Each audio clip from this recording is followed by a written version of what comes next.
Hey everyone, this is the journey management portion of LoadTracks. So let's go into the app and look for journey management here, which you'll find at the lower portion of the home screen.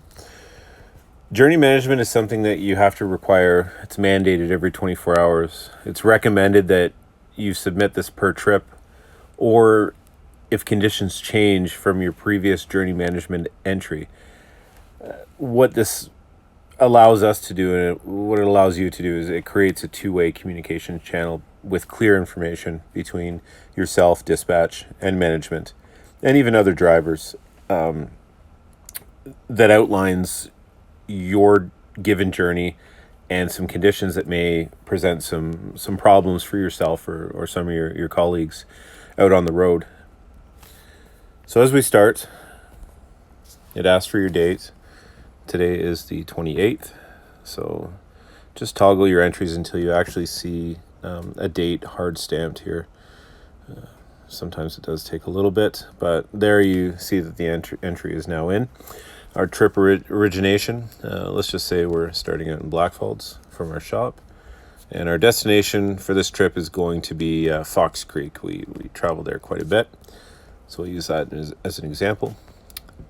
Our coordinator name, so let's just say Adam Smith is our wonderful dispatcher today, so we'll put his name in.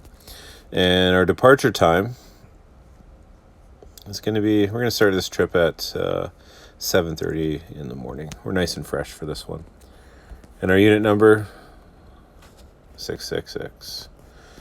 Estimated trip time to Fox Creek is roughly 4 hours, so we can put that in there confidently, knowing that will be the case. And one thing to note, within every 24-hour period, you're going to get a request to do journey management. You have to do it. It won't allow you to enter a ticket that's been dispatched to you unless you do it. So our minimum mandatory is 1 per 24 hours. But again, I stress that if any conditions change from your previous trip, or you're starting a new trip and you want to enter this, please submit a journey management and start that feedback loop between yourself, dispatch, and management, and your colleagues out there on the road. So we'll go through some of these questions. You'll see that each one scores differently. In the upper box, you'll see 5 for first, 3 for second, 1 for third. However, there are some entries that have a higher scaling system, and it goes anywhere between 1 to 5, 1 to 10, 1 to 15. Depending on the entry. So in this first one, assistance. Do we need help? Are we alone? Let's just assume that we're going with other drivers, but you're in a single vehicle in a convoy. So you can see how that gives you a score of 5. For this part, communication.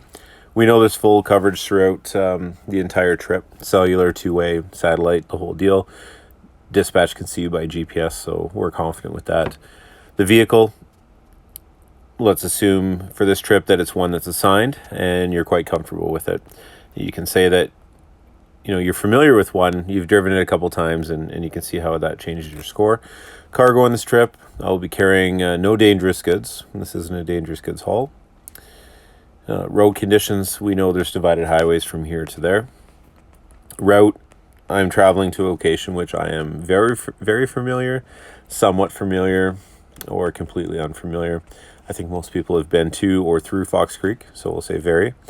Wildlife. Here it says unlikely that I should encounter any wildlife. Well, we live in Alberta. We know what's out there, and we know someone or even ourselves who have struck a large animal. So at the very least, we're saying that it's possible but not certain that we may encounter large animals. Our distance to travel, this will be over 300 kilometers. So you can see here's one that actually bumps up your score to 10 based on the longer trip. Visibility, we'll say that we're in daylight hours, but in Alberta in the wintertime, you're always traveling partial night / day travel, especially at 7:30 in the morning. It's going to be a little bit dark. So we'll put that there. Fatigue management, number 10. This is a big one for journey management. I have to stress that if you end up selecting this one up in the top, your trip needs to be considered entirely, regardless of any of the other entries you have here. But it is a conversation that you can make or have with dispatch. If you do enter that top one, seriously consider not traveling. But most of us are probably in this mid-range. It's been about 10 hours since I last slept. But in this case, 7:30 in the morning, we're fresh. We just got to the shop, did our pre-trip. Life's good. We slept 3 hours ago. Let's roll. Vehicle condition meets all inspection requirements. That's great. Fair condition, minor defects. That's acceptable as well. Could be something that allows you to keep rolling. So let's just assume that that's the case. Poor condition does not pass pre-trip inspection. We know the circumstances there. You probably shouldn't be traveling. So let's get that dealt with before we go anywhere. So let's just say we're in fair condition with some minor defects, but we're good to roll. And for the last one, weather conditions. Throughout the trip, I expect to encounter clear and dry. If we go to adverse conditions, including rain, snow, ice, or fog, you can see that it bumps your score up considerably here.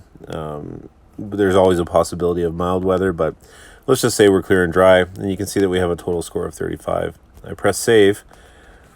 It loads, and you'll see that it's successfully been saved.